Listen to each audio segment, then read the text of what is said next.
Je vais vous présenter un outil que j'affectionne particulièrement qui s'appelle Perplexity. Perplexity, c'est un outil idéal pour avoir des sources d'informations fiables. Comment ça fonctionne? Donc vous tapez dans Google Perplexity et vous arrivez directement sur perplexity avec y.ai. Comment ça fonctionne? Ça fonctionne comme un moteur de recherche, comme Google, sauf que, à la différence, Google, quand vous tapez une question ou un mot-clé, il va vous répondre par rapport aux pages qui ont été le plus marketées, qui ont eu le plus de mots-clés, de référencement SEO, etc. Mais qui ne veut pas forcément dire que ce sont des pages les plus justes en termes de contenu. Et c'est là que Perplexity fait toute sa différence. Perplexity vous apporte une information en fonction de la pertinence de la source. Et en tant que formateur, c'est exactement ce dont on a besoin.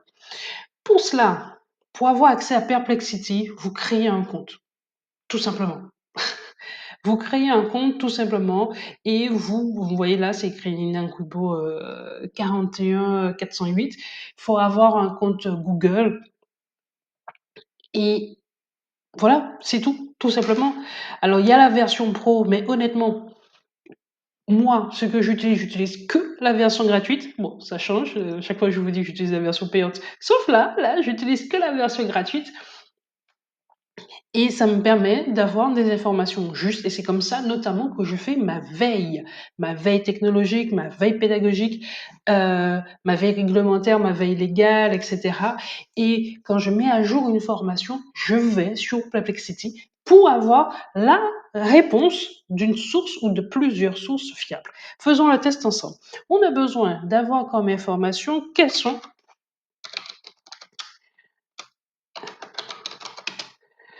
les actualités réglementaires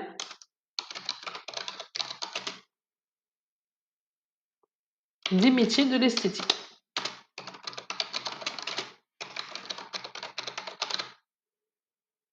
Alors, une actualité, donc on va essayer de pas faire trop de fautes. Je doute que ça aurait changé grand-chose à la réponse, mais on y va. On lance la demande de réponse.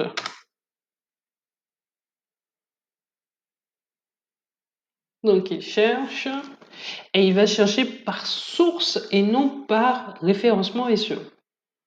Donc, vous voyez d'abord apparaître les sources, où est-ce qu'il est allé chercher l'information, et ensuite, il me donne la réponse. Donc, voici les principales actualités réglementaires concernant les métiers de l'esthétique. L'encadrement des nouvelles technologies, la réglementation des massages, l'obligation d'affichage des prix, les normes d'hygiène et de sécurité. Et on peut aller, et là on a les numéros des articles, en fait des sources qu'il est allé chercher. Par exemple, pour les normes d'hygiène et de sécurité, on a l'article 3 et l'article 5 qui permettent de répondre précisément, en fait, avoir non pas le résumé, parce que là, en fait, il nous a proposé un résumé. Là, on voit les sites BPI France, économie.gouv, il n'y a pas plus fiable comme source.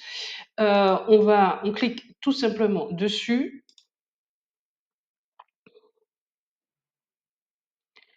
Et là, on a la FAQ directement, la Direction générale de la concurrence, de la consommation et de la répression des fraudes qui apparaît avec eh ben, tout ce dont on a besoin. Là, mon esthéticienne propose un maquillage permanent désourcé sur la liste de ses prestations. Quelle garantie doit-elle m'apporter? Déclarer son activité, etc.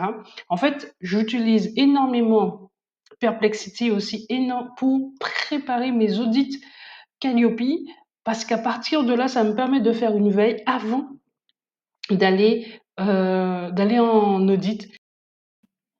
Quand même, je vais pour vous parler de la version payante et pourquoi moi j'ai pas choisi la version payante.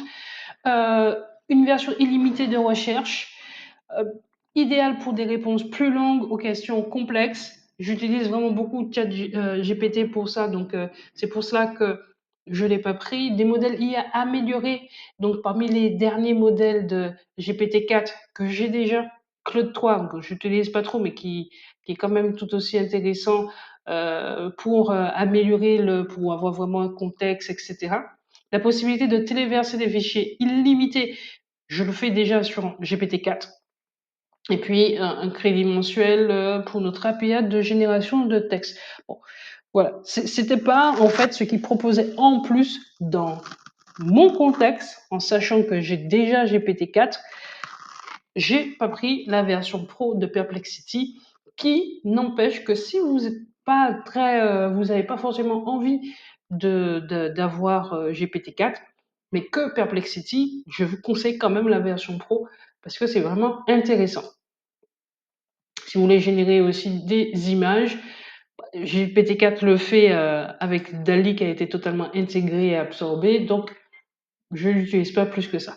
Voilà, c'était une courte présentation de Perplexity. J'espère que ça va vous être utile pour rechercher les sources utiles d'informations que vous aurez besoin pour mettre à jour vos formations ou autres, ou encore faire votre veille.